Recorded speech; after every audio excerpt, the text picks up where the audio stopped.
My Family Thinks I'm Crazy, a podcast where I, your host, try to give you some tips on how you can explain all this weird, wild, crazy conspiracy stuff to the people you love most. Because that's what I've been trying to do for the past 10 years with no success.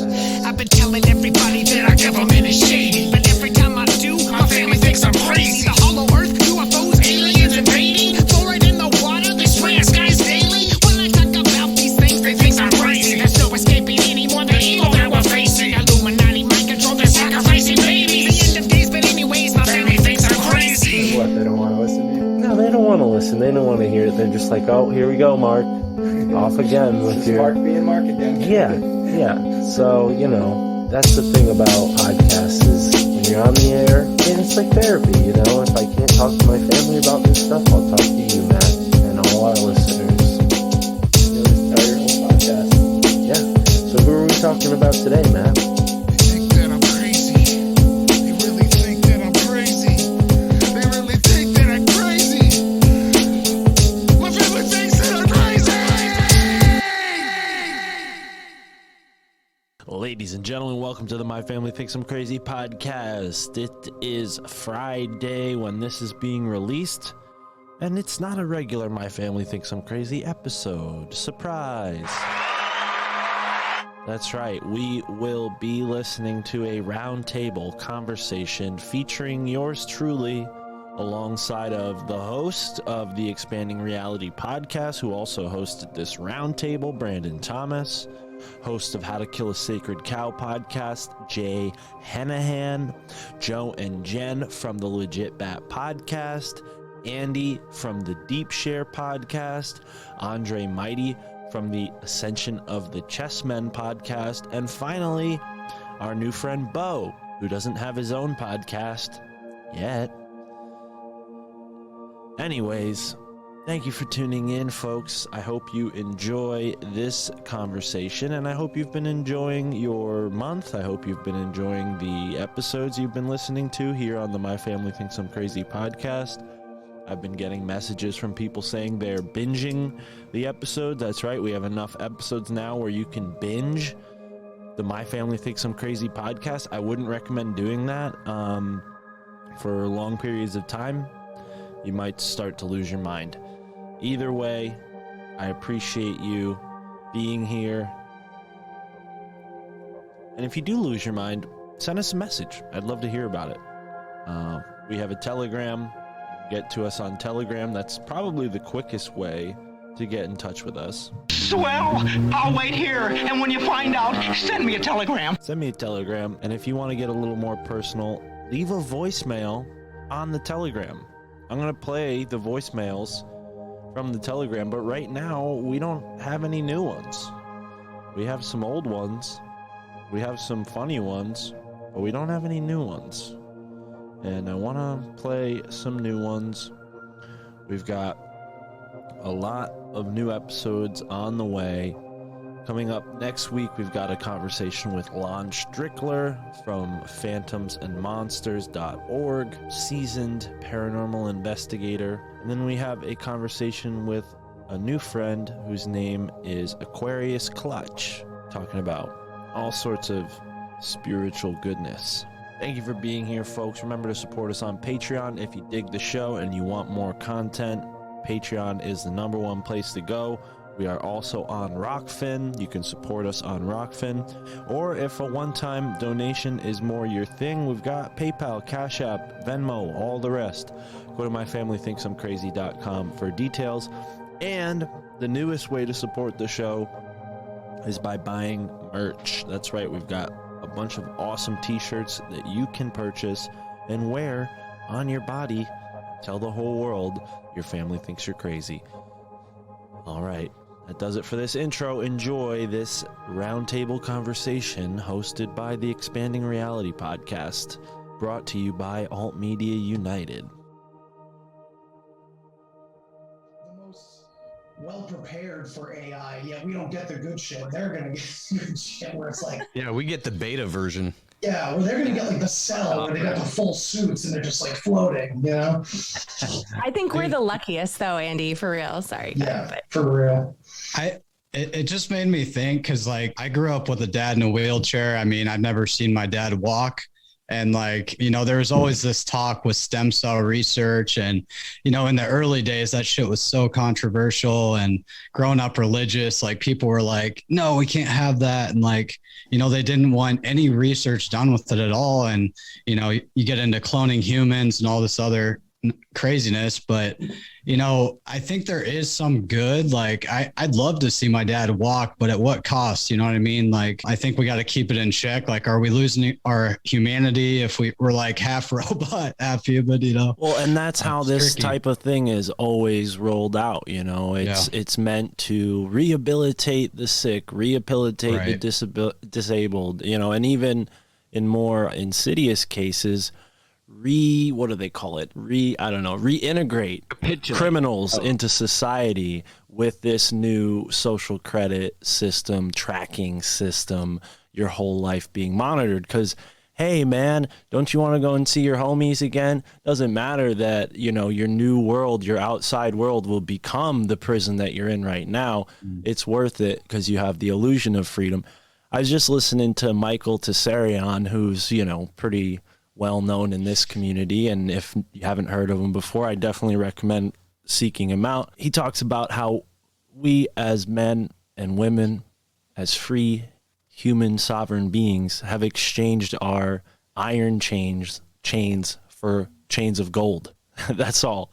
You know, we're still chained up. It just feels a little more comfortable. So feels so much safer, right? Yeah, and you know, the stem cell thing is interesting, but I don't know. I mean, considering all the stuff we look into with our various podcasts that we all have, from energy healing to, you know, reincarnation, I don't know if we need to take stem cells out of a fetus. You know, I think that's just looking at the equation from the materialist perspective, you know, and as much as I, you know, want to see your father have some kind of, you know, recovery from that, because that's horrible, man. I mean, I can say the same for certain family members of my own, but I don't know if the establishment as it is going to provide any solutions, because that's just not their modus operandi. That's not how they make their bread, you know? So here we are now. They're offering us Frankenstein cures to the, you know, problems that they initiated in the first place, right? So unfortunately, I don't know if it's going to be the case where, you know, the scientist priests are going to have a miracle healing situation. I think really what we have to get to is, I don't know, I don't want to, you know, advocate for separatism, but a separate society, you know, whether that's outside of society physically or at the, you know, ARG level that they're trying to convert us to. Just our own society, like an overlay, like what we're doing right now. Like we're all living in the same society as normal people, except instead of, you know, watching whatever Super Bowl crap is on or the Olympics or whatever, we're doing this, right? And the people, same, we can say the same for people listening and tuning in, whether they're tuning in live or tuning in a year from now. You know, we're living in that alternative culture, that alternative community that I think if our forefathers had that option, would they have suffered the same ills that, you know, we're seeing now? I don't know. I think that's really the main problem, is people have been so inextricably stuck to the system itself that they don't recognize the system is what's harming them. And then they go to that same system for those solutions. Here we are talking about it instead of doing something about it. But I think this is doing something about it. I really do, because there's a lot of people, we can't underestimate who listens. I mean, we, for all we know, lawyers, doctors, soldiers, you know, people listening who have more credibility than someone like me. Speaking only for myself, I don't want to speak for you guys, but me, I'm just, you know, I'm just a random dude who reads books and smokes pot. So I don't expect anybody to look to me to solve any problems. But I think having these conversations is, you know, the first step, and listening to them too, to include everyone listening. I want to ask a question to everybody. Can we allow this system to keep going?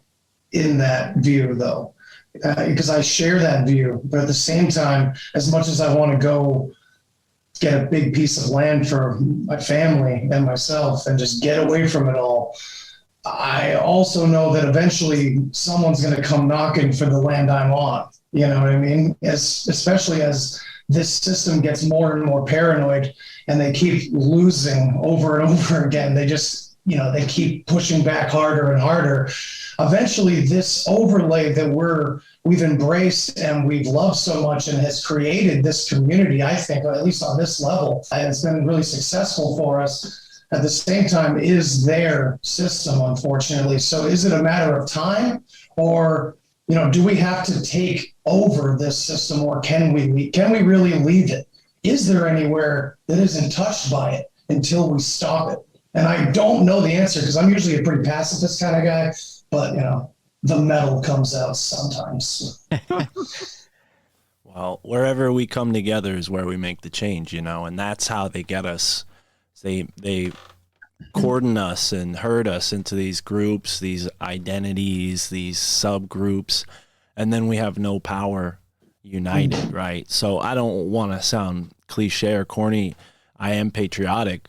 I don't know if it's as simple as we the people can fix it, but I think just participating in this realm that we're in is creating an alternative for folks who, are still in the system like me 3 years ago, So I think that's kind of what I advocate for. That doesn't mean I want everybody to quit their job, but I think if you have something you can be doing in spite or, instead of your job that's more in line with who you are on a real level, right? Because that's what matters, and that's what they're trying to separate us from, is to artificialize what it means to be human, get us to identify with this new android, cyborg BS, and then, cut the cord from source, whatever that means to you, whether that's your ancestral line, whether that's your creator, whether that's just your family. I mean, that's how deep it goes. But I think creating this realm through our voices is inspiring people to have these conversations that aren't going to ever be recorded. Those conversations that would make your family think you're crazy. I don't know. I had a lot of those conversations, trust me. But yeah, I had a bunch of those conversations this weekend. I went on a ski trip, and blast trying to put a little bit of knowledge into my family, and they've really turned around since the beginning of COVID.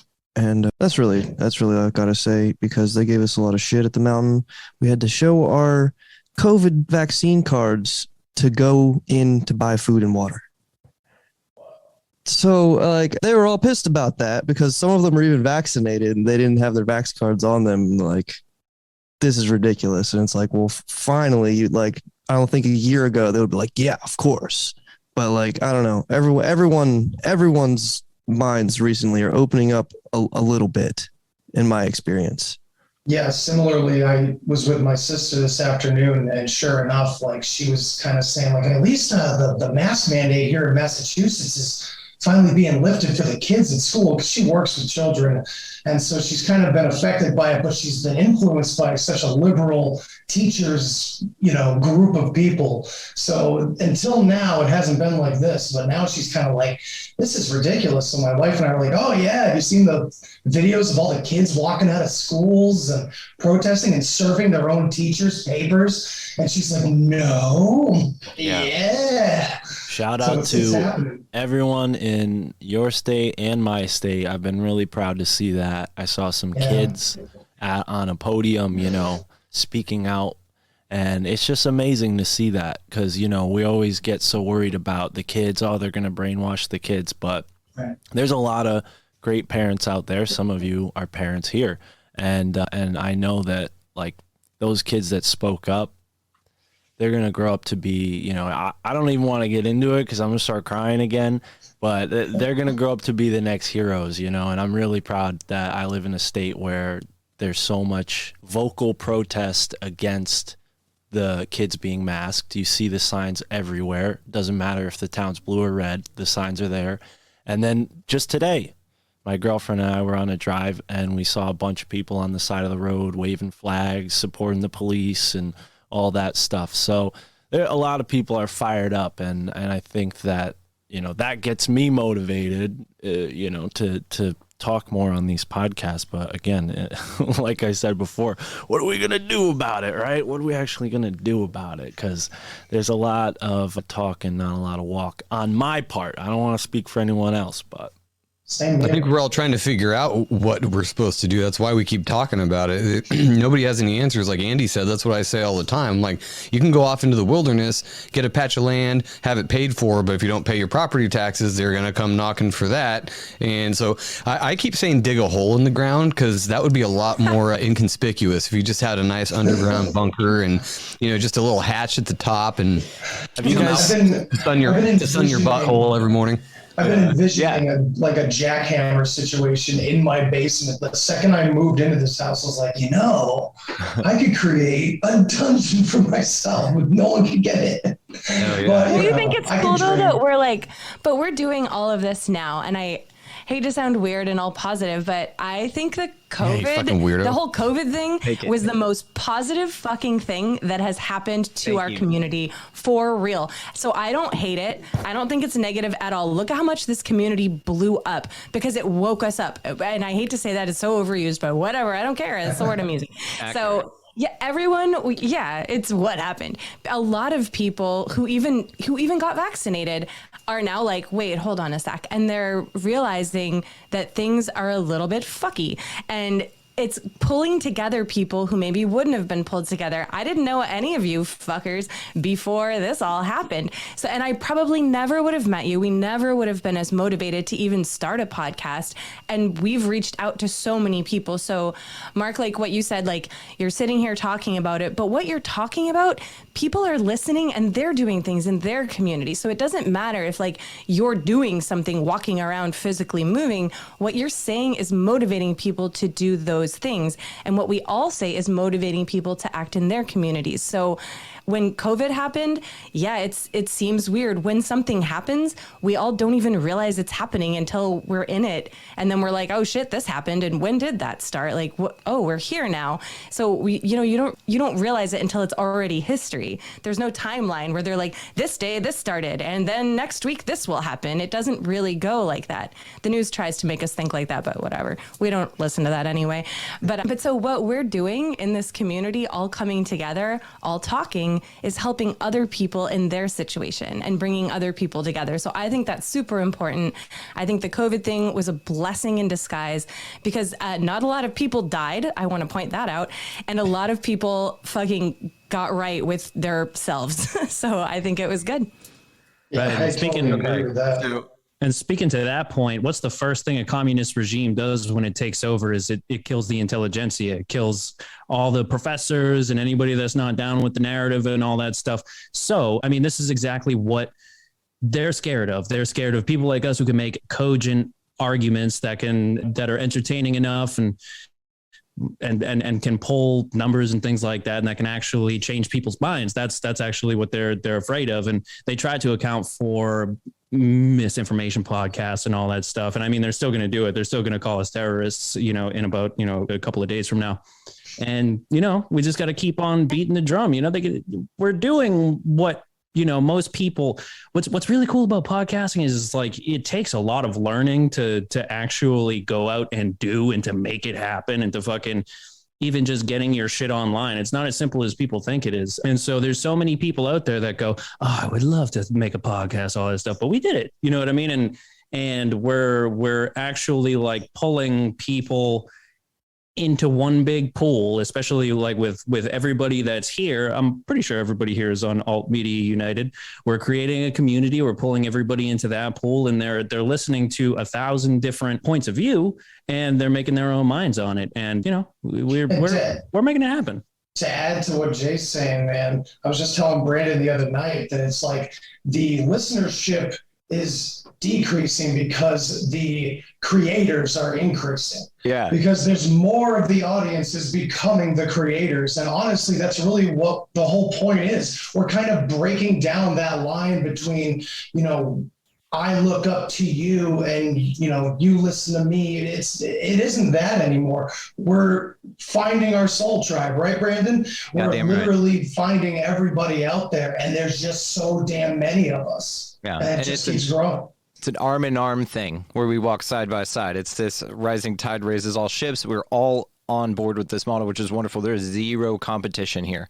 The only competition is to wake as many people up as want to hear it, and that's it. And so that's the coolest, sweetest thing about all of you folks. And y'all are just the nicest people I've ever met. I'm 39 years old. I have met a shit ton of people all over the world, and just these folks I've never shaken hands with, are some of the sweetest, most incredibly genuine folks I've ever met.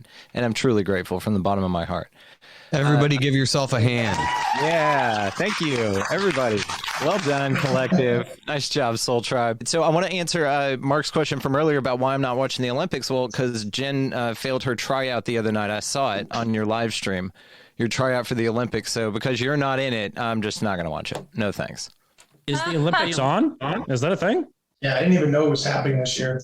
Yeah, did you guys see her trampoline act? That was amazing. That's going in the intro. Joe, did I play it? Yes, please. Jen, is this okay? Did you eat shit?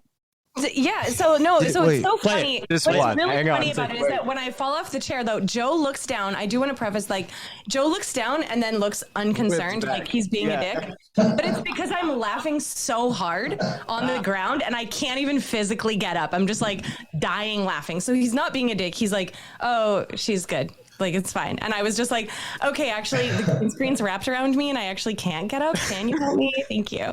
It was so funny. Okay. I can't. This is one of my favorite things on the planet. Me too. Okay. So for context, we're at Talk at the Tavern. Shout out to Ghost from my Third Eye podcast. Yeah. This is the second show on a Friday night. So we co-hosted with Propaganda Report for 2 hours. Then took a break and we're like, oh yeah, Talk at the Tavern's on. So we're already at least 3, maybe 4 sheets to the wind by the time we jump on. And this is probably 30 minutes into this show and we're still drinking and having a great time. So this is what happens. I had been messing with my chair all night and just being like, oh, I wonder if I'll fall. I'm not going to fall. I'm fine. But God. So here's what happens. Have you guys seen how they're serving food in the Olympics to the athletes? Roll it. Do you have real time? I saw that. That's awesome. I did. I saw that on Instagram. Yeah. It is money. That's me eating shit. Yay. I was crying laughing. I had to message you because I wanted to make sure you're okay because I wasn't. No, so I didn't realize my whole body.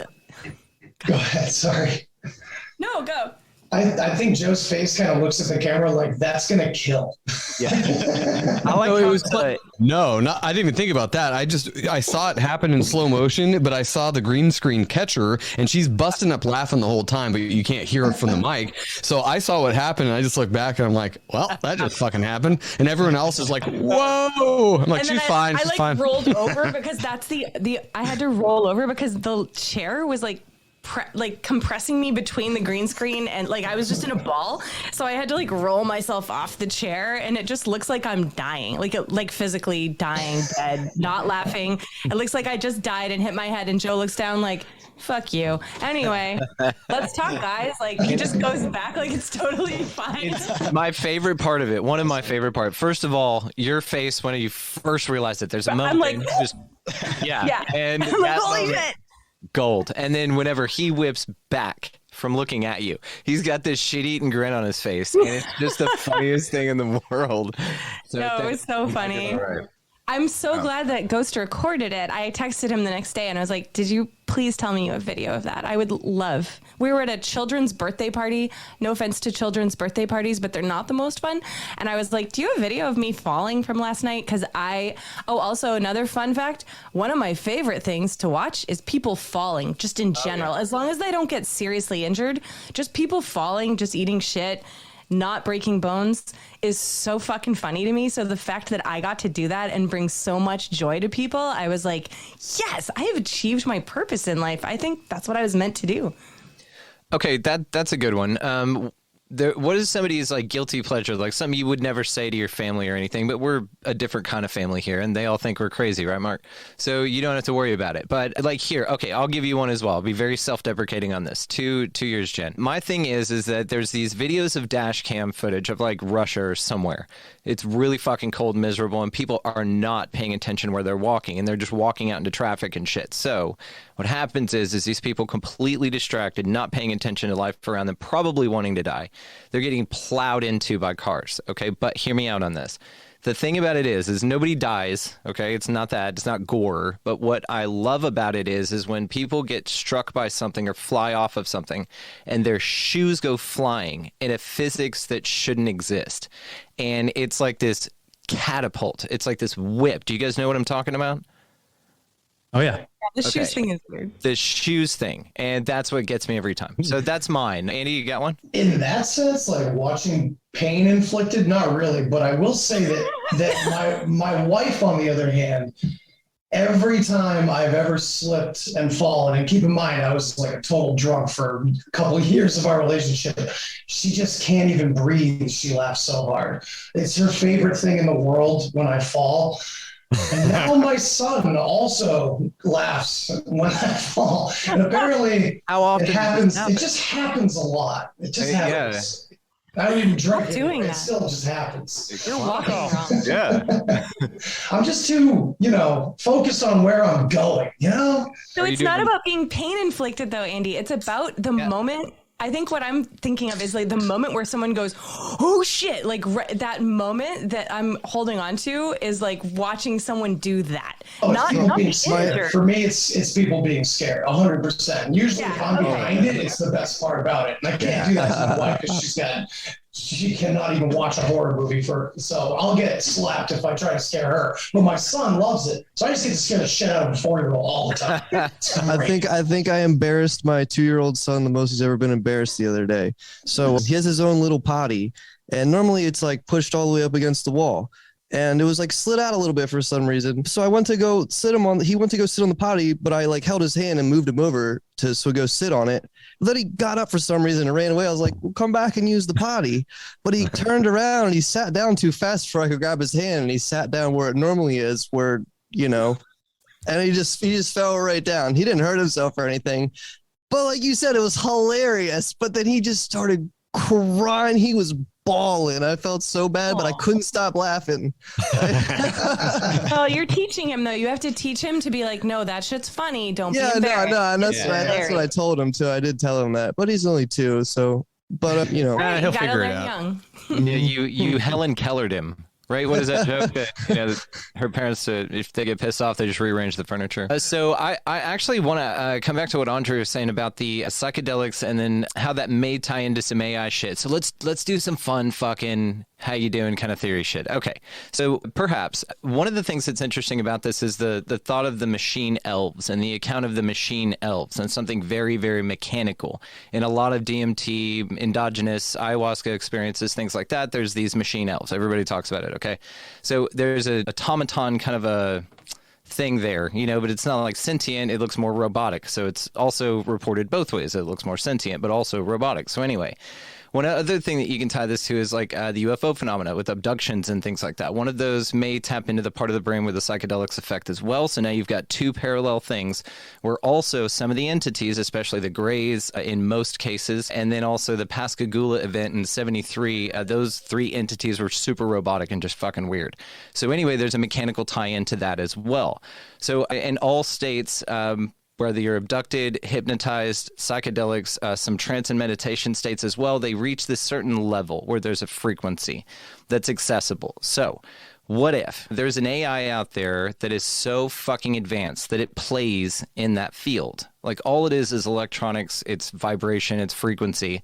So therefore a computer could have figured this shit out at some level or degree, maybe even higher than our consciousness can conceive. So perhaps all of that shit is this AI that's infiltrated this world or this area that's not super accessible to us but can infiltrate us quite stealthily and come in many, many forms, and we can access it through psychedelics and other states that we just talked about. So, and maybe then that lends to the idea that our entire evolution as human beings, there's this cool theory, it's not mine, but this ties into it, that our whole job here is to evolve to the point to where we create AI, and we are like the life givers to AI itself, but it's been influenced from this like weird field.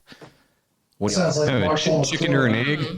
That sounds like Marshall McLuhan. Well, and then now if you exactly, Terminator. By the way, and now if you think about it, you're thinking time travel and shit like that. Well, then it'd be like one of these self-fulfilling prophecies, because maybe the AI has to come back to a planet where there's these beings on it. It helps them evolve up to a point to where they can manufacture and coherently create AI, because they can only do it from the influential field.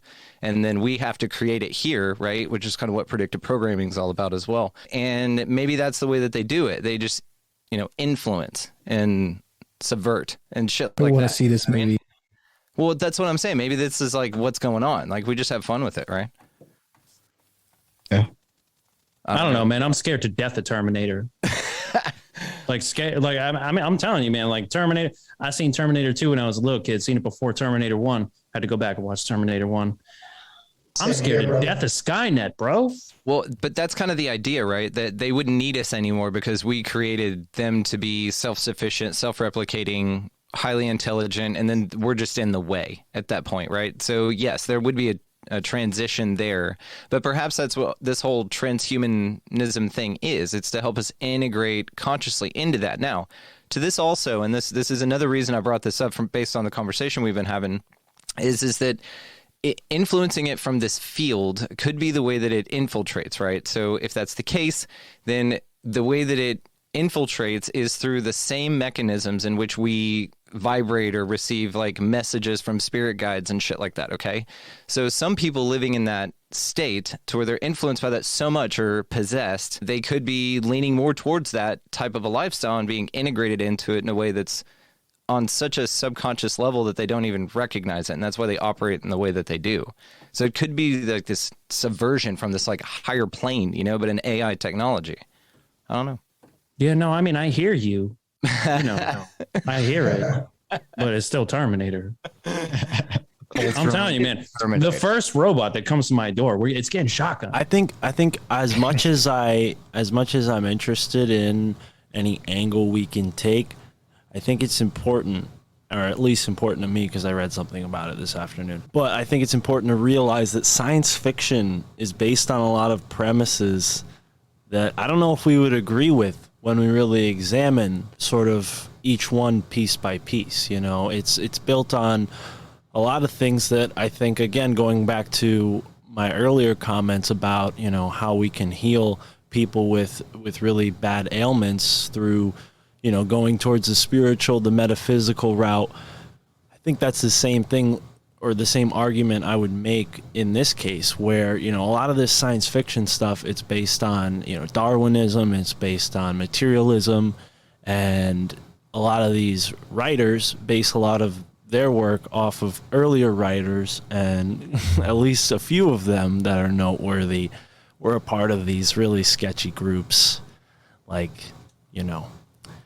we'll call it the Illuminati for sake of getting people's ears perked up. But a less boring version of that is like the Royal Society and like little groups within that group and so on and so forth. So I think it's as fun as it is to imagine, what could be.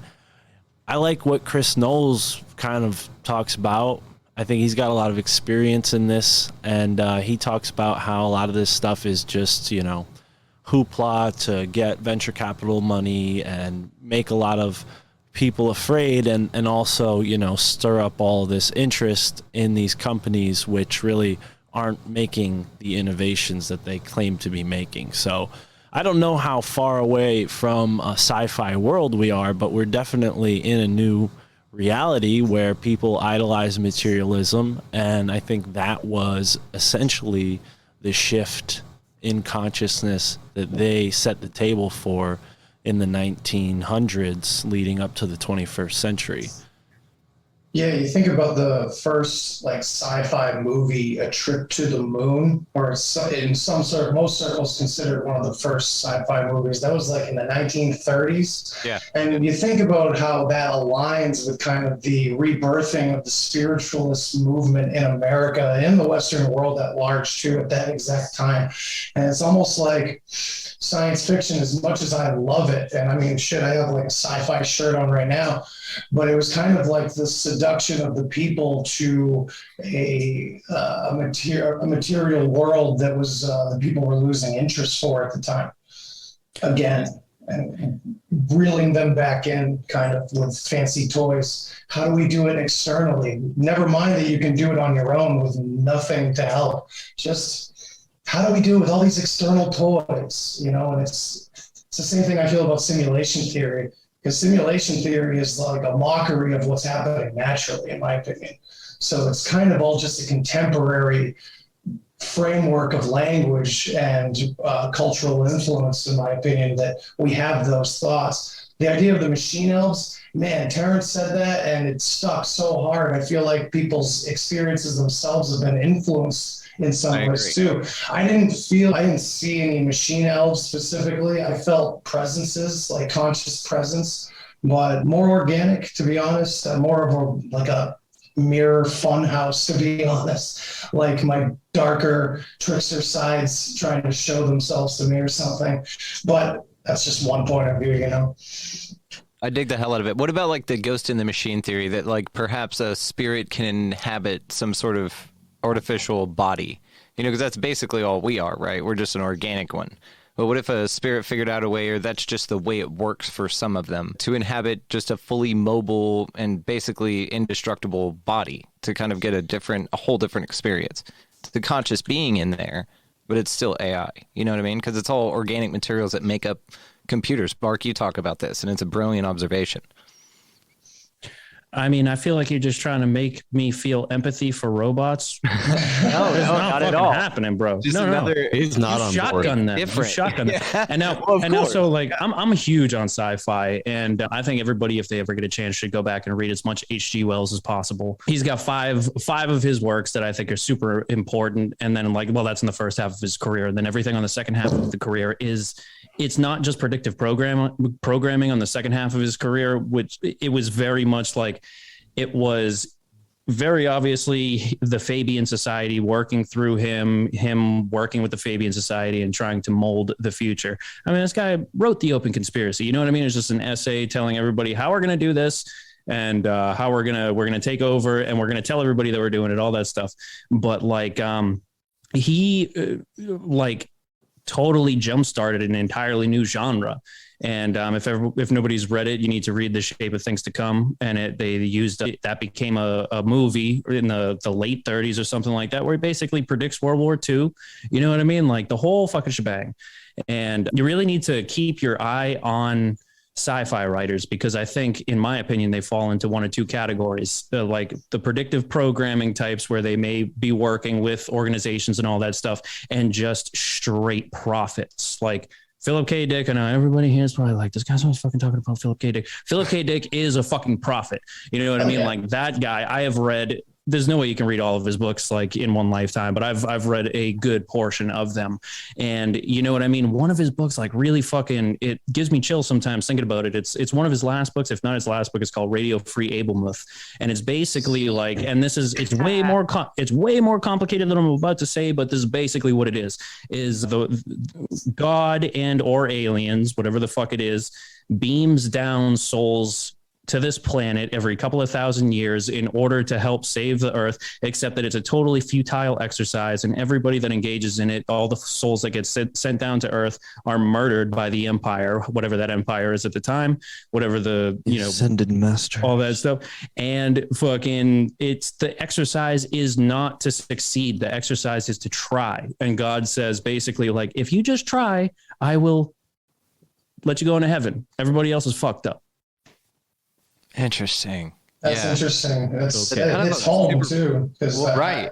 I remember that. I mean, that's always what you always hear. Just give it your hardest try. I mean, then you can at least say that.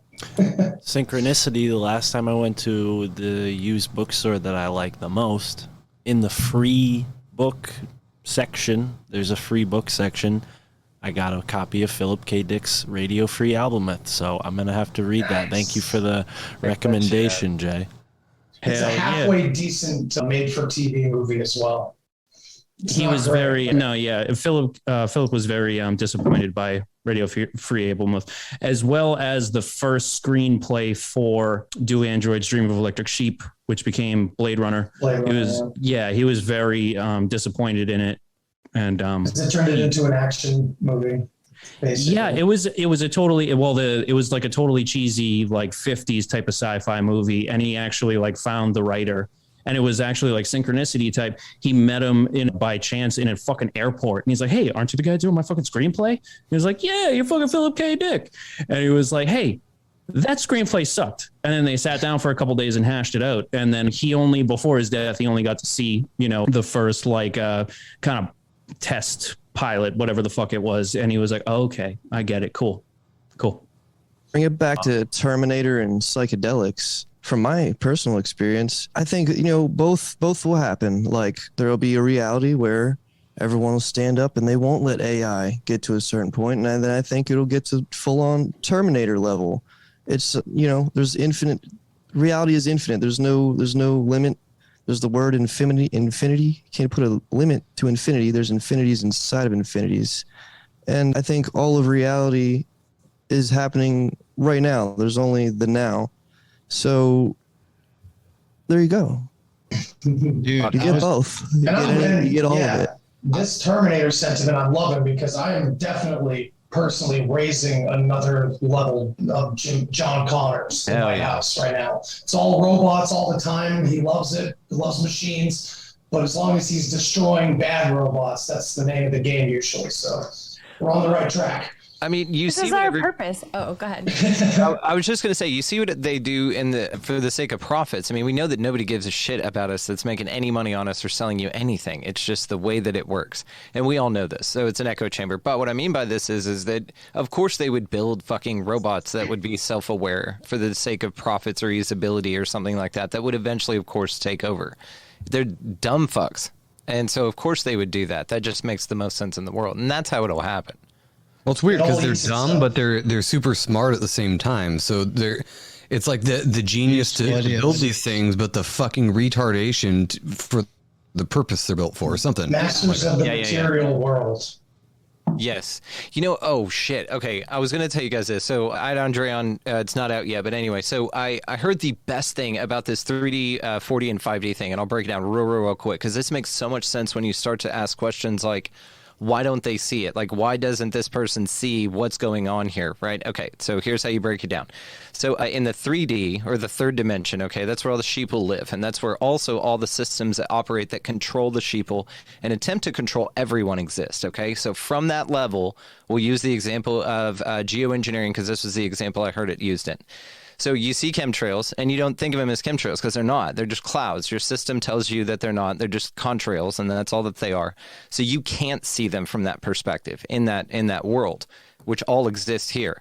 Then you get to the fourth dimensional viewpoint, which is where you wake up to the fact that they are fucking spraying something in the skies. They've been doing all this geoengineering and weather modification programs for decades on our people, because that's the whole thing, right? You can't do this stuff on foreign countries, but you can do it on your own soil, to your own people. So when you wake up to that fact, that's where you get to like, wake up, I got to send you all these videos and wake everybody up, and you get pissed and you start asking all these questions. And that's that scary woken part, that fourth dimension, right? It's thick, but it's full of truth. And so then you ascend to the fifth dimension which is again, just perspectives. And then you look at it and you see opportunities. You say, okay, well, how do I participate in this or not? What do I need to do as an activist? Where do I need to, put my focus on this? But the biggest thing about fifth dimensional reality and understanding is that you don't get bent out of shape. You don't get like physically negatively affected by things, because you can understand that you don't have to choose to participate in them to affect you. So it's a form of transmutation and shit like that. Anyway, I thought this was interesting because most people that we interact with are 4D and 5D hangers. And so we are nowhere near the 3D, but all of our family, friends, we're amongst numbers that way outnumber us and everywhere that we are, and that's on purpose. That's how this works, is one of the ideas. So when you look at it like that, they can't see this shit. So that's why arguing with someone, about this shit, because they physically can't fucking see it. They just can't. And that was like the best perspective that really brought it home for me. I was just like, that's a great way to visualize it. There's just a different reality. Like it's out of their spectrum. There's blinders in the 3D. They can't see it that way. They're in the cave. You know what I mean? I like to always compare what the controllers do to magicians, because it really does seem like it's sleight of hand. It's right under your nose. It's right away from your peripheral, and that's how a lot of things are. And truth that's is kind of why. sight. Yeah, it's just in plain sight. It's too obvious to see. In that Look at that Amazon commercial we watched. I know. Right. But even me as a conspiracy theorist, I see that. I'm like, all right. So I just don't buy it entirely. You know what I mean? I think, okay, there might be something going on there, but I don't know. Don't you remember? We were all there at one point. I think we can all be liaisons for these people who are in the third dimension and Absolutely. where we are now. And that's where we have to try to remember to be. Don't just like dwell in whatever dimension you're in. Try to think of those people and be like, hey, I can actually be a bridge for those people and I can help you. And you don't have to force it. You don't have to make them come over or be weird about it and be like, the earth might be flat. Who knows? Like, don't lead with that. Okay, for sure. I don't think that we actually don't give a shit if the earth is round or flat, because it doesn't fucking matter. That's a fifth dimension fucking thing too. But it just doesn't matter. And you just have to remember where you were, maybe go inside yourself and remember where you were when you first realized that things are a little bit weird, and then think, hey, those people might be feeling like that as well. And then try to reach out to them and understand them and get to their level. It's not getting down to their level, because we're not high and mighty or anything like that. I was going to bring that up. That's what we've talked about. It's a lateral move, but it's just a different it's just a different plane. It doesn't matter, but like, get to their perspective, get back there, and then try to, help them in the best way that you can. And if they don't want it, that's okay too. That's totally fine, because they're like, a sentient being on their own, and they can live this life and have their own experience, and that's completely fine. But we have to try to help. Understanding their perspective and letting them, think the way they want to think might even lead to them opening their mind more. For sure, 100%. Empathy is what got us here to begin with anyway. And that's why we're doing what we're doing. Yeah. So spread more and more of that. And humility. Yeah. Yes. Admitting that we were wrong, and misled, and not being butthurt about it. Because that's like the biggest thing. That's like one of the most interesting parts about all of this is the ego involved in people getting twisted that they couldn't possibly have gotten fooled their entire life. You know what I mean? And so it's like, but you have the patience to deal with that, because you've been through the perspective. So it's like you've climbed the ladder. You can also liken it to climbing up a mountain. Okay, you know where all the footholds are because you've already done that. You also know where you kind of slipped back there, and don't take that left side. That's a real shitty. Go the right when I wish I would have done that instead.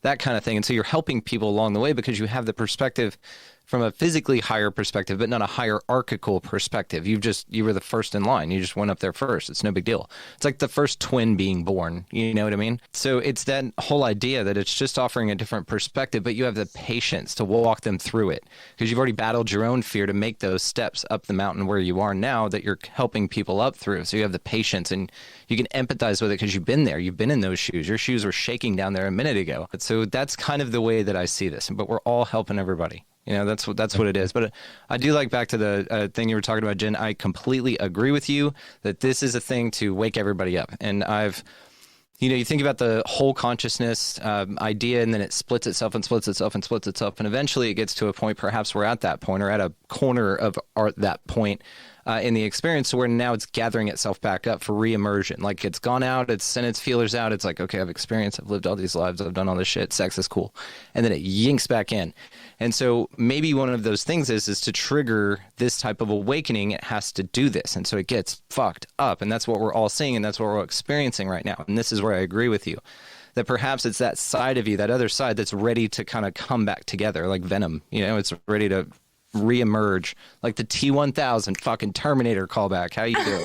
Are you saying that we're not in the Kali Yuga? Because I really hope we're not in the Kali Yuga, but it seems like it. But maybe we're just at the precipice of the better whatever it's called. I didn't want to say that, Brandon. That's so weird. Like I almost didn't want to talk about this, but I do feel like there is some sort of gathering that's coming together where people are slowly waking up. But if we are all part of the same being, which I do definitely believe, like I completely get that we're all part of the same thing. I don't want to wreck your podcast because it's kind of a long thing. I'll make it. You're doing great. It's called expanding reality. You're fine. Go for it. But I think that we are all part of the same thing, and it's nuts that we are experiencing different things, but we're all connecting. And we all can understand each other, and we are all coming back together in this weird way. And if we were a young god, like just say it was a god that was bored, super bored, and wanted to experience life, and it was like, hey, this is going to sound dark. Sorry, everyone. I don't know everyone's experiences, but it's like, I want to experience life in any way I can. I don't care if I get stabbed through the head. I don't care if I'm a 4-year-old with leukemia. I don't care if I'm the richest guy on earth. It doesn't fucking matter. I want to experience everything. And it sends its feelers out and experiences everything. And people are the things, because we're all sentient beings, but we're kind of all part of the same thing as well. We're like, oh, that's not fair. This bad thing happened to me. It's still better than feeling nothing at all. So if it's feeling nothing at all, so the polarity, that's what we're feeling and recognizing right now. The polarity, like hot, cold, good, bad, north, south, whatever, black, white, it doesn't matter. It's so much better than nothing. If there's nothing and you're so bored with it and so sad about it, feeling anything would be fucking fantastic. So every time you die and go back into it and feel that love and you know that everything's fine, you're like, dude, like take 2, let's do it again. I don't give a fuck what happens next. And you go back in again, and it doesn't matter what it is. Like you could be an abortion. Like that sounds horrible, but like that could be your life. And then you come right back and you're like, okay, take 3. And then you go back again. And it could be you live in a Uyghur camp in China, or you could be fucking Donald Trump, or you could be anything. Like you could, and it's whatever. I like China. I did not do that, but still. All of the words out of my mouth. Jen's over here dropping fucking hammers. Perfect. Yeah, so I've experienced Source, and I gotta say, it's complete unconditional love in every single way you can think of, like the love you have for your parents, the love you could have for your child, even like sexual, but not in a weird incest way. No, it's weird. I was like, oh my gosh, I just realized we're all the same thing. And then I like have sex with Joe, and I'm like, I'm having sex with myself. The go fuck yourself thing. Yeah. But then eventually the love, it's so intense and it's so great. Like Jen said, it gets boring. Yeah. And you get bored of being the all of everything and, having the infinite knowledge and, just all of the same greatest thing that you can experience. It gets boring. Yeah. So AI, so Biden, so the fights and wars and everything that we're talking about. So I'm not trying to like discredit it's all you. It's all you. Of the research that anyone's done. It's fine. It's great. It's so cool. But like it's just there. It's like being the author and the reader of a book at the same time. But you like write it and then you kind of forget what you wrote, and then you read it again and you're like, oh, that was really cool, like fun story. And all of the bad guys, you don't really have to hate them. You can, but like they make the story really cool.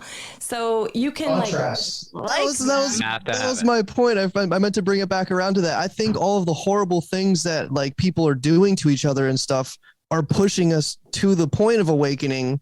So I guess 2 will be in a golden age eventually, and then I guess eventually we will elevate to Source and get bored and start it all over again. So think about it. We always talk about. Oh, sorry. No, we always talk about how when you try to manifest, like when you make affirmations and stuff like that, there is no yes or no. There's no negative or positive. Those kind of statements don't really work because they always say spirit doesn't know the difference between negative or positive. It's just what is. And it flows perfectly with that because that's exactly the experience I've had too, Shane. Like it's pure and all of it is just, yeah, you, I, me. Well, I don't, that's the part that freaks me out, the whole Truman Show aspect. And Shane and I have talked about that. I know Mark and I have too, Brandon. Like it's this weird phenomenon where there's a bunch of centers with no circumferences anywhere. We're all our own gods, our own universes, but at the same time, we're all part of this upper level. It's a Russian doll, as I like to say. It's the Matryoshka Earth, Matryoshka universe. That was fucking transcendental, Paul McCartney. The more I hear about the Matryoshka dolls or whatever, the more it makes me think that's what it is. I mean, there's an old, I don't know if it's Hindu or whatever, but they talk about what's the world on, or it's on the back of a tortoise, and that tortoise is on the back of another turtle or tortoise, whatever, and it just goes ad infinitum. So ad infinitum, whatever the fucking Latin is. Ad infinitum, yeah. Piss. I got this recurring dream where I'm being put into, I'm the spirit being put back in or I'm being put into a body. They're choosing a body for me. And this council of like Andromedans or some shit, they're just like, dude, one more time. And I'm like, dude, I'm done. Come on, bro. Yeah. And then they're like, you got to do this for me. It's a very critical period. All right, fine. Where am I going? You're going to Earth. And I'm like, fuck. When? Yeah. And I said, it's the turn of the 21st century. I'm like, fuck those guys and their stupid fucking woke bullshit. Yeah, maybe we're all just pledging a fraternity, and this is the pledge. I think I was dreaming about Radio Free Abelmuth before I read it. Yeah. Because you wrote it and you already read it. Oh, there it is. What if you were Philip K. Dick in a past life? I think about that all the time. I do. Have you ever been hypnotically regressed? No. I know some people that'll do it for you. Would you be down for that? I don't know if you want me hypnotized. Past life regression? Come on. I kind of want to try that because I do not understand the past life regression, because to me, eventually I'll live everyone's life. Well, right. This is the point. So there's dude, this goes fucking so crazy and so deep. So it's so hard to simplify. So if you think about it, okay, and something that I also wanted to point out is from our perspective, it's very hard to think about these things. Now, we do a damn good job of it. Everyone here is high vibe, high thinking. You guys are remarkable intellects, and this is why we can have these kind of conversations, right? You're like, I'm one of those. Definitely high.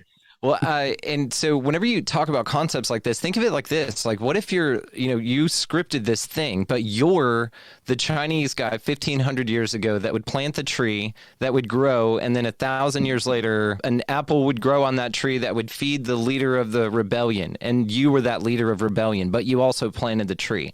So it's like these type of interwoven storylines that you can have, where you like build a house in a lifetime, and then 100 years later, someone completely different from around the world moves to that area, buys that house, but it's you.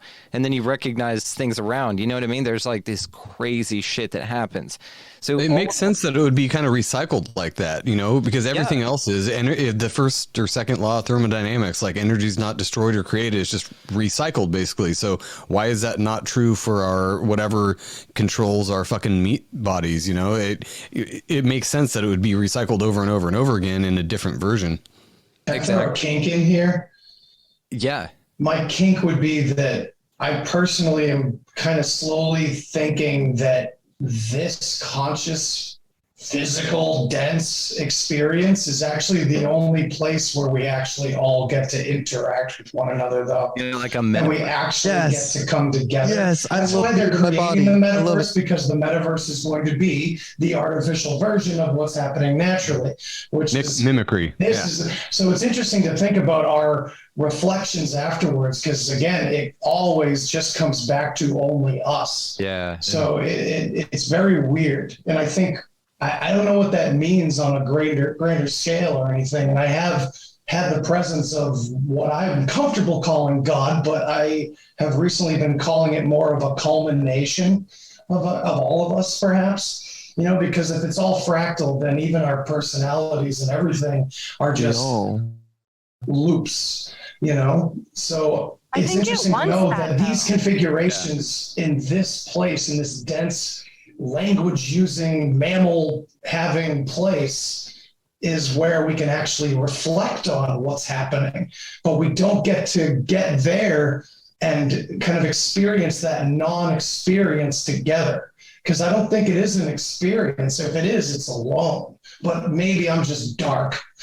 Well, no, Andy, I 100% agree with you. Like, I think it is alone, and I think this world is where it's experiencing all of these things. Like 100%, it fractalized itself and was like, dude, this fucking rules. Like, I am all of these different things, and I get to do this in a million different ways. And some of it might suck, some of it might be awesome. It doesn't matter. I just get to experience, like I was saying earlier. But like you're totally right. Like, I think that it just wants experience. So this realm is great because we get to just experience each other, and it gets to experience stuff. It just experience in general. I don't mean to say that word over and over again, but that's what it wants. It wants experience. It wants We're hunters for experience at our highest level. We're just experienced skanks. Deep psychonauts here.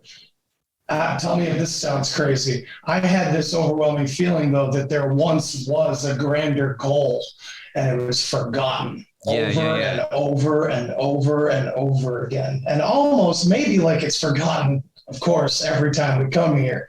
But we can. So this God might be trapped. This God might be like stuck in a place. Like it Britney might. Spears. It might.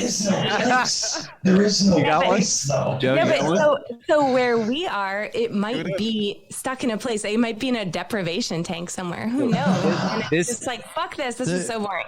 This is one of my favorite ones because it's the God with amnesia thing. And I think about this quite a bit, too much actually. So what if all of existence is from your conscious perspective, what you're experiencing right now? This is all that there is as far as time goes, and you're stuck here. But everything you need to figure out how to get out is here. You just live the lifetime over and over and over and over ad infinitum if you have to, until you figure out how to get out. Because yes, it is some sort of prison, or you bumped your head in another dimension, whatever that means for that creature. And now you're stuck in this loop and you've forgotten. Like you're a god, but you have amnesia, so you've trapped yourself. Yes, dude. There was a found footage movie that came out a few years ago, and I can't remember the name of it. Forgive me, but it was all right. Whatever. It was about time travel, but it was all about this guy's first trip back in time, like a day earlier, and he screwed something up with a girl, and forevermore he kept going back, and things kept getting weirder and worse, and the timeline kept changing more and more and more. Until this became like, the movie kind of steps back, and this has become his entire existence ad infinitum, and gave me chills.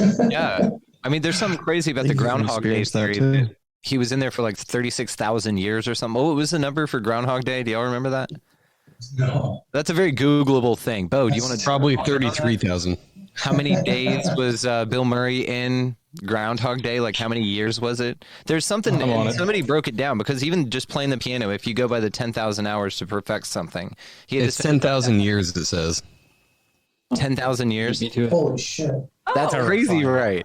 So that would be some sort of like hell like this, to where it would be. But see what happened in this model, though. Maybe Groundhog Day is the real thing. Maybe that's really what happens. That's that programming shit. It's out of there, but you can get out of it if you figure it out. Because it took him 10,000 years to do it, but he figured it out and got out. Maybe that's what this whole fucking thing is. And when you die in that tunnel of light, it's just your fucking mom's vagina, and you're heading right back through it, and you exist in the same exact thing, and you have the exact same start.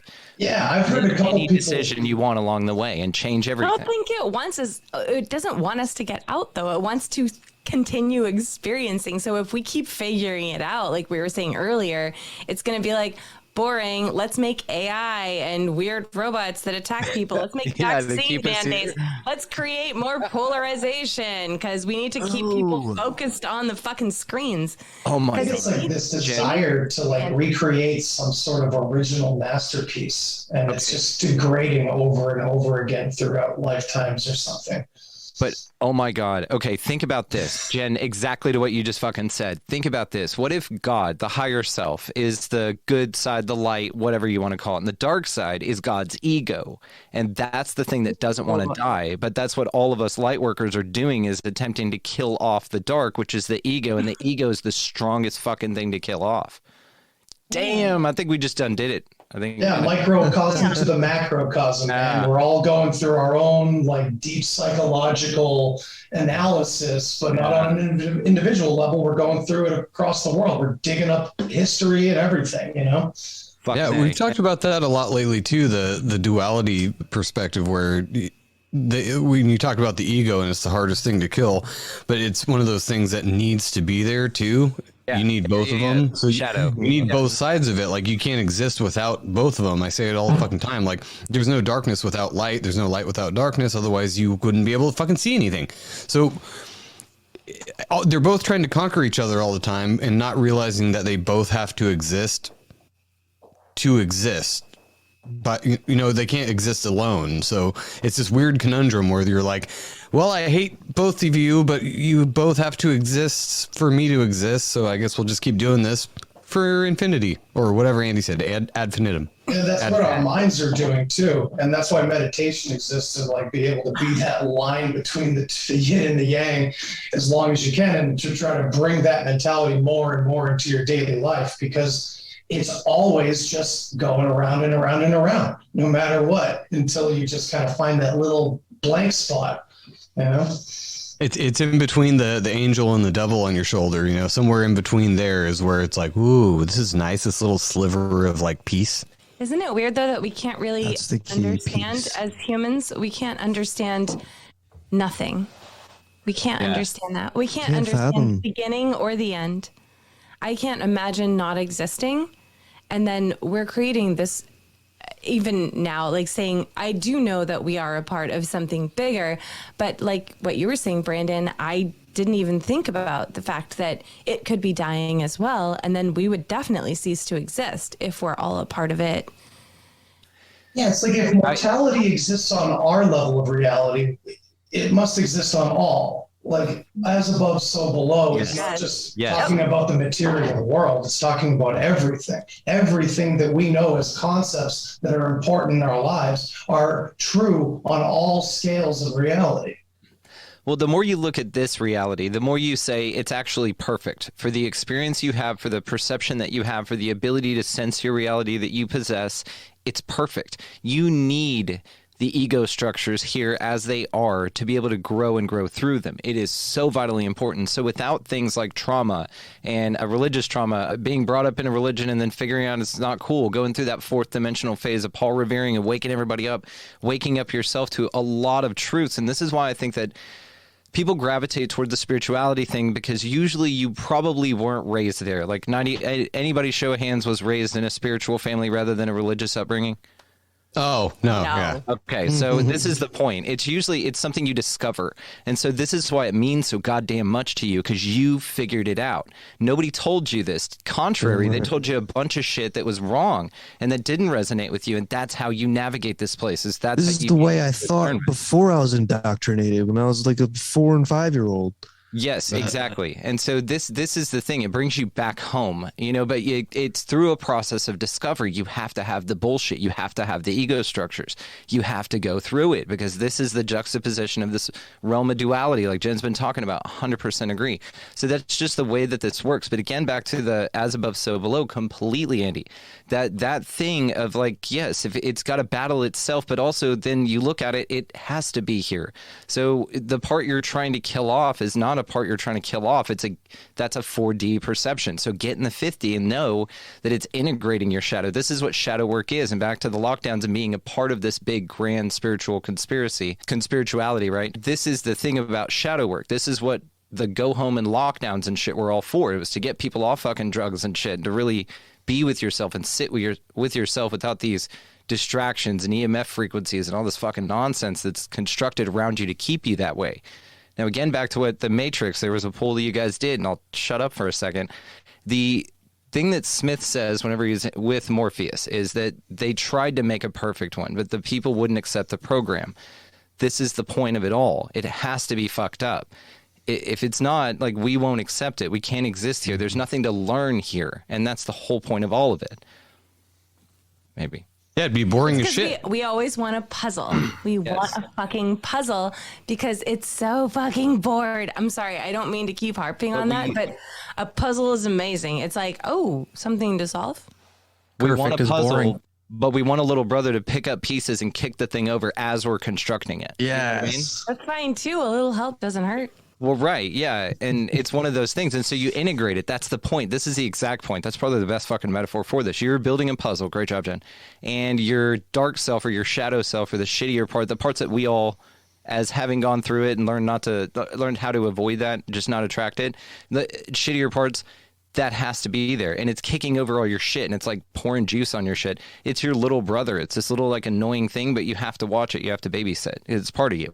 It's family. And so to integrate that and instead say, hey, why don't you, I hear you, and I know you're upset or, you know, you're acting out or whatever, you're too young and you don't understand. Why don't you just sit here with me and build the puzzle? And that's what shadow work and integration is. This is what's so beneficial about ayahuasca experiences, and this is what integrating your past and shadow are all about, is you play with your shadow, like you incorporate it, you include it instead of exclude it and shun it. That's like the whole point of it. You can also call it the inner child too. There's a whole practice of work that kind of focus on it that way. As I know I've said it before on my podcast, that as a parent, it's really helped because they put it into a perspective where think of the way you speak to yourself and think about yourself and judge yourself the way you would judge your child. Because the ego that's inside, that's built this shell around it and everything, it's literally like a child, and it's basing reality off of how its perception was back then. So yeah, the shadow work is to confront these old traumas that the child couldn't handle, so the reaction has stayed from the adult perspective, where it's not as big of a deal. We move past it. I'm definitely a child. I would be, you know, I love you. I would be, you know, kind of stepping in here as the little brother in Brandon's metaphor, not to be confrontational, but a few things I picked up on that I want to maybe challenge or not. Maybe I'm agreeing with you, but I think that, you know, the idea that anything is constant, you know, other than change, I think it all boils down to change. And you used a word that struck out to me, mortality, which, you know, I don't want to be total nerd here, but the actual definition of mortality is a condition of being subject to death or the necessity of dying. And it even has associations with words like massacre, slaughter, fatal illness, poverty, and destruction. So I don't know if I want to be defined as immortal after reading this. And I think that, you know, that's kind of the paradigm that they put us in the first place. You know, it's sort of artificial. I think that, you know, we're living in a reality of infinite possibility. And this is how it manifests for us here. From our perspective, we do die, but I wouldn't say that every. You just gotta subtract the fear. Yeah, I don't know. I mean, maybe I'm just being sensitive, but I feel like this definition has a certain connotation to it, and that's the type of thing they do, you know, with society and the certain words that they use. We are mortals, and they are immortal because they pass their, you know, mind or consciousness on through their bloodline, possibly, who knows, but I felt like I had another point. Immortal would be way more of a curse. Like, I can't imagine living for that long. Besides people dying around you that you've known your whole life, like that has to be the biggest curse you could ever have, is to live forever. Well, and I think that's kind of what I'm really I'm agreeing with you, and I'm kind of objecting to the notion that either of the two are true. I think really we're in an ever-changing universe, and our consciousness is taking this form in this particular era of existence, whatever it may be, however you can define it. But I think, you know, maybe in ancient times, our consciousness was present in a different form, and in the future, the same can be said. But what that means is only, you know, perceivable to those in that time frame. You know, I don't think there's any other way to explain it besides that, but I don't think that, we as conscious energy ever totally cease to be, whether that means that we're always going to think and have ideas in the English lexicon, we're kind of thinking with a certain type of mind that's really, really finite. It's really, really, acute on a wide spectrum of variety of possibility, and that's why I think concepts like aliens and extraterrestrials and cryptids are so fascinating, because we as conscious beings recognize that this can't be the only form that consciousness expresses itself through. Anybody who has an intimate connection with, animals, whether it's your pet or you raise animals on a farm or whatever it is, you recognize there's a spark inside of them as well. So I think that's kind of central to what I think when I think about the question of mortality. I'm like, well, I don't know if it really matters, because what we're part of is constant. It's ever changing, but it's constant. I don't know. Maybe that's not making any sense. No, that's great. Mark, that's fucking beautiful. I think that we are always part of the same thing, right? Like it doesn't matter. Like if you die, I think that, maybe the God that we're a part of, like in the polarization aspect that wanted experience, was like dying is sad because it wanted to experience sadness. Who knows? But like when you die, it's not sad, right? Because we all know. Not for you. Only for everybody else. Okay. So fun fact, I've been afraid of dying my entire life. Like so afraid since I was a tiny little kid, to the point where my mom sent me to a psychologist when I was 3 because I was afraid of dying. Also, the most normal human emotion to have, being afraid of dying. I was so afraid of dying. But it's not that scary, but we shouldn't be afraid of it. But I think it made us afraid of it so that we could at least experience sadness. And it was laid out like, okay, dying is sad for everyone. Like it made it like a medium thing. Like it made it like, okay, everyone experiences this. Maybe it's been learning this entire time. Like, I don't know how old this God is. I don't know what its process is.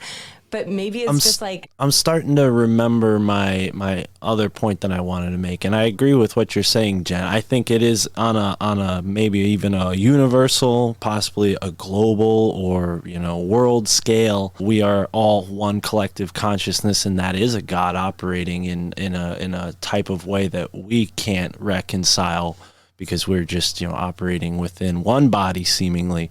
But this body, we talk about trauma.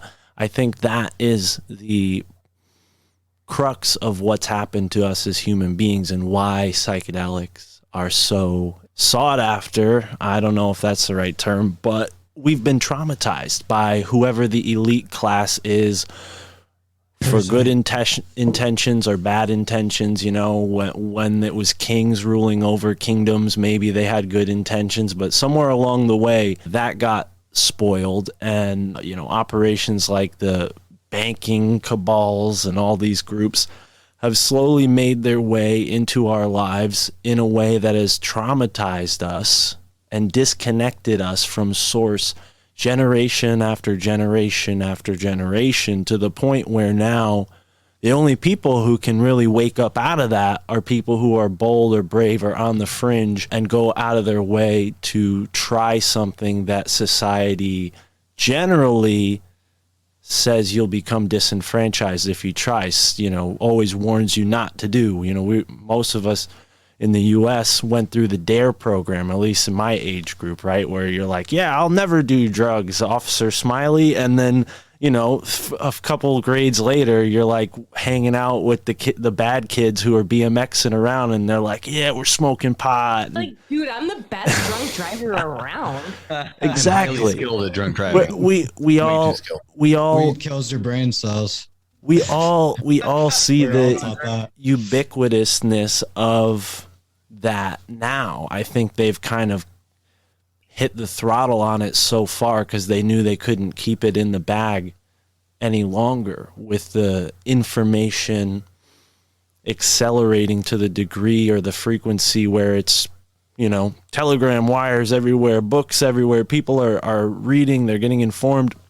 We can't have drugs as available as they once were, but people remembered that.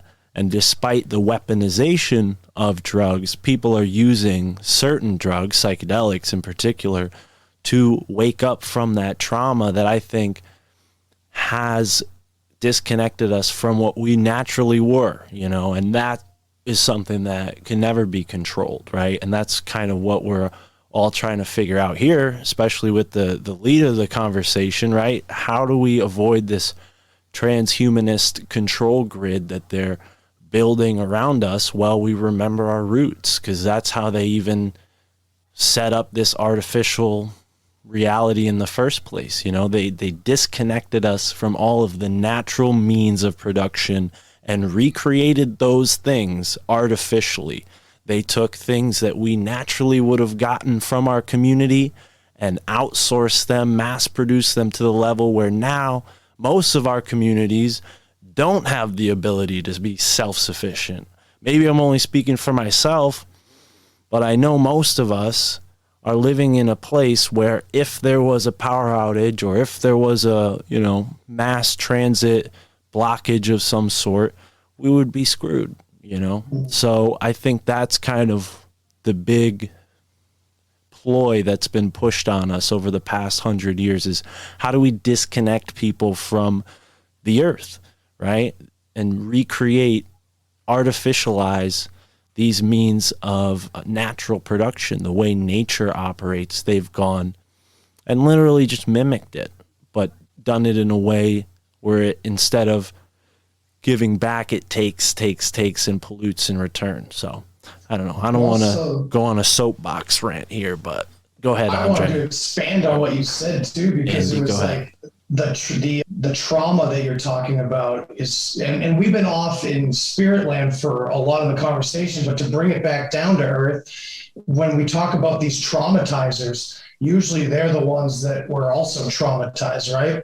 And we can kind of look back at our history and wonder about events that affected us worldwide, cataclysms of sorts. That causes generational trauma. And the ones that come out of the wash of a situation like that up top are going to be like these brutal leaders handing down exactly what Mark's talking about. It's like every one of us needs to heal, including them, but maybe they're too far gone, or I don't know. That's just an idea to throw in on the physical side of it. We're all traumatized also by something that possibly naturally happened, or however the old cataclysms we always like to get into did occur. These things really did traumatize us across the world and handed down a bunch of crazy narcissists that would repress everything and rule the world in violence and hatred and self-loathing. Yeah. Not agree more. Beautiful, beautiful, beautiful. And to something that you said, it was an interesting point too, because God's immortal.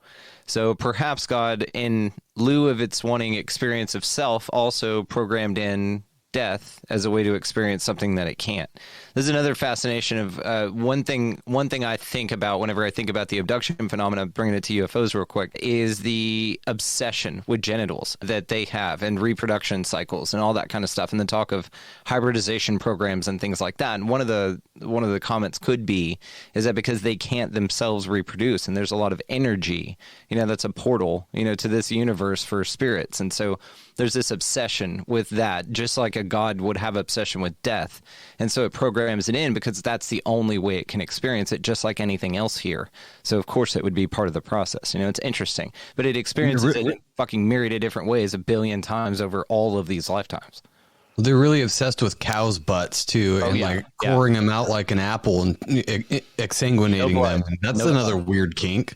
It might be an Andy kink. I'm not sure. No blood. Yeah. Okay, so I tell you what, man. I mean, we've been doing this for well over an hour and a half now. I'm enjoying the fuck out of this. So I say we just do these every now and then for goddamn sure, and I'm grateful for all of you. I kind of wanted to wrap it up here because I got to take a piss. I'm ready to smoke. So let's just run around and just talk about what you're hopeful for. Just give me something that you're hopeful for moving into the future with optimism and excitement rather than anxiety and fear. What do you got? Bo, lead us off, man. Just being able to create, meet new people, have fun, take on new ideas and be able to create. What's not to look forward to, right? Fucking beautiful. God damn it. Yeah. Go ahead. Andre, what you got, dude? I was just going to say, I think, we're all on our own path, and I think we're all doing good work in our own way. And I think that's the best thing you can do is just continue to better yourself and be an example for others. And whether it be in your community, online, on your podcast, we just got to do the best we can. And I know I'm a better person than I was a year ago, and that always makes me feel better about myself. And, it makes me look at that reflection and be like, okay, like I can face you and acknowledge you as, you're doing great and keep it up. And to anyone out there listening, same goes to you. I think, anything's possible as long as, we keep putting one foot in front of the other and staying positive and, but also being realistic. And I think this was a great discussion. I wish I could have piped in more. I was letting you guys go. This was great though. I'd love to keep doing these. Oh, we're going to do a ton of them, dude. This is only the beginning. This is the first one. This is the test platform, and I could not imagine. And this would be the shittiest one, which is great because it's fucking unbelievable. It's one of the coolest gathering of souls and one of the greatest conversations I've ever been a part of. And so I would say, again, can't thank you enough. I would say this is a continuation of what we started with Alt Media United, humbly so, because you guys are all equally a part of it. And all of you, Bo, I guess you don't have a podcast of your own yet, but when you do, if that day comes, please get in touch. But yeah, I think that is really inspiring for me to see, something that I kind of put together really with the hopes of, helping other people understand how to do this thing. Because I got an opportunity from, Sam Tripoli, a really big podcaster, to do this in a really cool way. And the whole time I've been doing it, I've been just learning every step of the way. So if anything I do rubs off on you guys, or there's anything I can help you guys do, that's, all I can do really. Cause it's, in the spirit of how I got into this in the first place through Sam. I think that's, he's a big role model for me. I can't talk about him enough. And in light of that, I'll do a little shameless promoting. I've been doing some on-the-ground sleuthing lately, and I'm just going to keep doing that. It's getting warmer where I live, and there's a lot of interesting things going on in Connecticut. I'll just say that. So I'm looking into some mysteries. I'm looking into some conspiracies, maybe even some true crime conspiracies. Who knows? But just stay on the lookout. It's going to be on Rockfin. Damn. And your shirts, dude. Your shirts are badass. Thank you. And Andre, you're fucking... I got to grab one. All right. I got to grab one, Mark. Thank you. Badass, dude. Fuck yeah, dude. Thank you. Andy, what are you hopeful for, dude? Again, to continue on what Mark said, I'm really hopeful to see what becomes of this group that Mark had originally kind of garnered together, and what we've taken it to so many levels already. I mean, so many of us love having these big roundtables, these big think tanks. And I know a lot of us have talked about getting together, and some of us have gotten together, but I can't wait to see what kind of power we can put together in a positive way when we really, this is only the first year under my belt that I've been doing this now. And I think a lot of us are in the same couple years realm of this. Who the hell knows what's going to happen? I mean, this is so exciting when we can really get some force behind us and come together and just create new ideas for this community and beyond. And like I said, more creators, less bystanders, more people participating. That's what I'm hopeful for. And I really thank you for this opportunity to be here with everybody. And this is awesome. I can't wait to do this more often. This is great. Fuck yeah. Beautiful. I love it. And so grateful you're here. Shane, dude, what about you, man? What are you hopeful for? Dude, I'm going to piggyback off of Bo and Andy. So people didn't do what you want to do. Like, yeah, you got to do what you got to do to make the money, but also do what you want to do. Make yourself happy. Like, that's what I'm hopeful for. Like us podcasting, I think, is helping people to do that. And shout out to Shane, because I don't know if people realize, but he produced and created a badass intro song for my podcast. He remixed the rap song in a hardcore way, and that was like when I first met him, and he's like, hey dude, I'm gonna start a podcast, and since then he's been rocking and rolling. So definitely he's kind of a two-tiered podcaster. He's got two guns in his belt. He's got the music on one side and he's got the podcasting going. So if you're not listening to Shane's podcast yet, check it out. Yeah, and I'm snagging his talents for a secret project we're working on, and it's down the road, but you'll hear Shane's talent and genius behind his music, man. Dude, badass. Hell Thank yeah. you guys. I can't wait. And great job. Anybody needs any music productions, so hit me up. Holla. Joe, Jim, what do you guys think? What are you excited about? What are you hopeful for? I'm excited about and hopeful about learning, like just doing this. We've talked to so many people I didn't think we'd ever get to talk to, and better minds than ours, and we've learned so much. We're starting basically a suburban farm in our backyard. 5 chickens. We're growing shit this year. Like, that probably would have never happened if we hadn't got into this whole thing. So I'm just excited to see excited to see what would happen the next year, and all the people we'll meet and learn new shit and new tips and tricks. Babe, what do you got? Oh, I was just going to say, I'm so grateful to meet everybody. Sorry for dumping my weird shit on everyone. No weird shit. This is perfect. That's what I'm all about. Absolutely perfect. There was no weird You shit. you carried the conversation while I was getting really high, Jen, so I appreciate you. It was perfect. Nothing to apologize for. Nothing All right, to apologize. cool. Well, I'm just being humble because I did have a weird moment recently, probably about a month ago, where I would just realize that we're all part of the same thing and nothing matters and everything matters at the same time. So we all just have to love each other, be grateful for each other, be grateful for every single experience that you have. It doesn't matter if it's good or bad. See it in a loving way. It might be hard, it might be challenging, but just love it and appreciate it and just be grateful and move forward with positivity. That's my message. God, beautiful. I'm so grateful for all y'all. And Joe, you guys need any help with the chickens, let me know. We've been raising them for 6 years. I can fast track you through a lot of crap. Yeah, I watch your TikToks. They're pretty bomb. There's a lot of crap. They're the filthiest animals, but God, they're so cool. And you know about the eggs and how you can just leave them on the counter. Don't wash them off, all that good stuff. You know about all that? Yeah. Well, we give them away to people, so we wash them and then give them to people because we just accumulate some. We get 5 a day. It's so many. Oh, yeah, that's awesome. Okay, well, congratulations. Then you don't need any help. I'm just offering it if you need it. So there you go. No, it's been a year of learning how to take care of chickens, and it's full of surprises, but they're interesting little creatures. They're fun. And get some of those silkies like we have. They're called like the lap cats of chickens because they have down all over them, you know? They're called fluffies or silkies, yeah. And so they can't achieve flight, so you can just let them fucking run around. They're great. They're dumb as hell, but they're beautiful. Very sweet. Consistent layer. Yeah, there you go. That's your chicken. Yeah. Dude, well, I can't thank you guys enough, man. This has been fucking unbelievable. Thank you all so much. Thank you, everybody, for watching and listening. And we will see you again soon, for sure. Thanks, guys.